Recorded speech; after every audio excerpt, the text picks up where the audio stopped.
Welcome back, my friends, to chapter 2 of Alice in Wonderland. This is the Pool of Tears. Curiosa, curiosa, cried Alice. She was so much surprised that for the moment she quite forgot how to speak good English. Now I'm opening out like the largest telescope that ever was. Goodbye, feet. For when she looked down at her feet, they seemed to be almost out of sight. They were getting so far off. Oh, my poor little feet. I wonder who will put on your shoes and stockings for you now, dears. I'm sure I shan't be able. I shall be a great deal too far off to trouble myself about you. You must manage the best way you can, but I must be kind to them, thought Alice. Or perhaps they won't walk the way I want to go. Let me see. I'll give them a new pair of boots every Christmas. And she went on planning to herself how she would manage it. They must go by the carrier, she thought. And how funny it will seem, sending presents to one's own feet. And how odd the directions will look. Alice's right foot, ESQ, hearthrug, near the fender, with Alice's love. Oh dear, what nonsense I'm talking. Just then her head struck against the roof of the hall. In fact, she was now more than 9 feet high, and she at once took up the little golden key and hurried off to the garden door. Poor Alice! It was as much as she could do, lying down on one side to look through into the garden with one eye. But to get through was more hopeless than ever. She sat down and began to cry again. "Oh, you ought to be ashamed of yourself," said Alice. "A great girl like you," she might well say this, "to go on crying in this way. Stop this moment, I tell you." But she went on all the same, shedding gallons of tears until there was a large pool all round her, about 4 inches deep and reaching half down the hall. After a time she heard a little pattering of feet in the distance, and she hastily dried her eyes to see what was coming. It was the White Rabbit returning, splendidly dressed, with a pair of white kid gloves in one hand and a large fan on the other. He came trotting along in a great hurry, muttering to himself as he came. "Oh, the Duchess, the Duchess! Oh, won't she be savage if I've kept her waiting?" Alice felt so desperate that she was ready to ask help of anyone. So, when the rabbit came near her, she began in a low, timid voice, "If you please, sir." The rabbit started violently, dropped the white kid gloves and the fan, and scurried away into the darkness as hard as he could go. Alice took up the fan and gloves, and as the hall was very hot, she kept fanning herself all the time she went on talking. "Dear, dear, how queer everything is today. And yesterday things went on just as usual. I wonder if I've been changed in the night. Let me think. Was I the same when I got up this morning? I almost think I can remember feeling a little different. But if I'm not the same, the next question is, who in the world am I? Ah, well, that's a great puzzle." And she began thinking over all the children she knew that were of the same age as herself, to see if she could have been changed for any of them. "I'm sure I'm not Ada," she said, "for her hair goes in such long ringlets and mine doesn't go in ringlets at all. And I'm sure I can't be Mabel, for I know all sorts of things and she knows such a very little. Besides, she's she and I'm I, and oh dear, how puzzling it all is. I'll try if I know all the things I used to know. Let me see.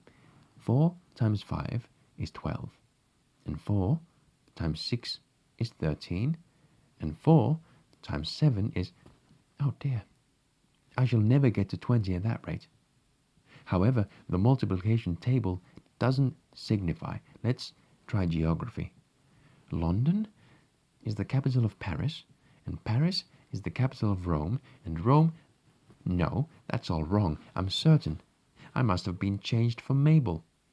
I'll try and say, how doth the little... And she crossed her hands on her lap, as if she were saying lessons, and began to repeat it. But her voice sounded hoarse and strange, and the words did not come the same as they used to do. How doth the little crocodile improve his shining tail, and pour the waters of the Nile on every golden scale?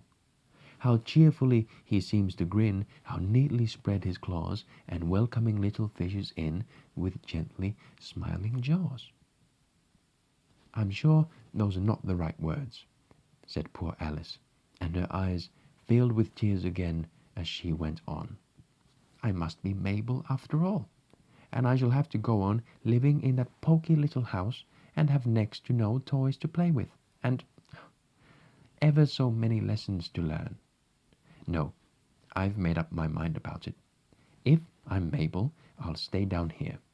It'll be no use their putting their heads down and saying, "Come up again, dear." I shall only look up and say, "Who am I then?" Tell me that first, and then, if I like being that person, I'll come up. If not, I'll stay down here till I'm somebody else. But, oh dear, cried Alice, with a sudden burst of tears. I do wish they would put their heads down. I'm so very tired of being all alone here. As she said this, she looked down at her hands and was surprised to see that she had put on one of the rabbit's little white kid gloves while she was talking. How can I have done that?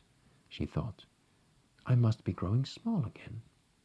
She got up and went to the table to measure herself by it, and found that, as nearly as she could guess, she was now about 2 feet high, and was going on shrinking rapidly. She soon found out that the cause of this was the fan she was holding, and she dropped it hastily, just in time to avoid shrinking away altogether. Whew! That was a narrow escape, said Alice, a good deal frightened at the sudden change, but very glad to find herself still in existence. And now for the garden. And she ran with all speed back to the little door, but alas, the little door was shut again, and the little golden key was lying on the glass table as before. And things are worse than ever, thought the poor child. For I never was so small as this before, never, and I declare it's too bad that it is. As she said these words, her foot slipped, and in another moment, splash! She was up to her chin in salt water. Her first idea was that she had somehow fallen into the sea. And in that case, I can go back by railway, she said to herself. Alice had been to the seaside once in her life, and had come to the general conclusion that wherever you go to on the English coast you find a number of bathing machines in the sea. Some children digging in the sand with wooden spades, then a row of lodging houses, and behind them a railway station. However, she soon made out that she was in the pool of tears which she had wept when she was 9 feet high. I wish I hadn't cried so much, said Alice, as she swam about, trying to find her way out. I shall be punished for it now, I suppose, by being drowned in my own tears. That will be a queer thing, to be sure. However, everything is queer today. Just then she heard something splashing about in the pool a little way off, and she swam nearer to make out what it was. At first she thought it must be a walrus or a hippopotamus, but then she remembered how small she was now, and she soon made out that it was only a mouse that had slipped in like herself. Would it be of any use now, thought Alice, to speak to this mouse? Everything is so out of the way down here that I should think very likely it can talk. At any rate, there's no harm in trying. So she began. "Oh, mouse, do you know the way out of this pool? I am very tired of swimming about here, oh mouse." Alice thought this must be the right way of speaking to a mouse. She had never done such a thing before, but she remembered having seen in her brother's Latin grammar a mouse, of a mouse, to a mouse, o mouse. The mouse looked at her rather inquisitively, and seemed to her to wink with one of its little eyes, but it said nothing. Well, perhaps it doesn't understand English, thought Alice. I dare say it's a French mouse, come over with William the Conqueror. For, with all her knowledge of history, Alice had no very clear notion how long ago anything had happened. So she began again. Oui es ma chat, which was the first sentence in her French lesson book. The mouse gave a sudden leap out of the water, and seemed to quiver all over with fright. "Oh, I beg your pardon," cried Alice hastily, afraid that she had hurt the poor animal's feelings. "I quite forgot you didn't like cats." "Not like cats!" cried the mouse in a shrill, passionate voice. "Would you like cats if you were me?" "Well, perhaps not," said Alice in a soothing tone. "Don't be angry about it. And yet, I wish I could show you our cat Dina. I think you'd take a fancy to cats if you could only see her.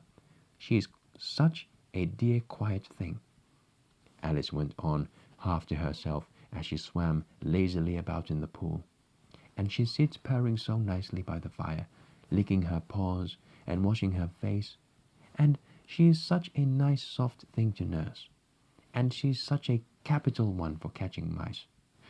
"Oh, I beg your pardon," cried Alice again, for this time the mouse was bristling all over, and she felt certain it must be really offended. "We won't talk about her any more if you'd rather not." "We indeed!" cried the mouse, who was trembling down to the end of his tail.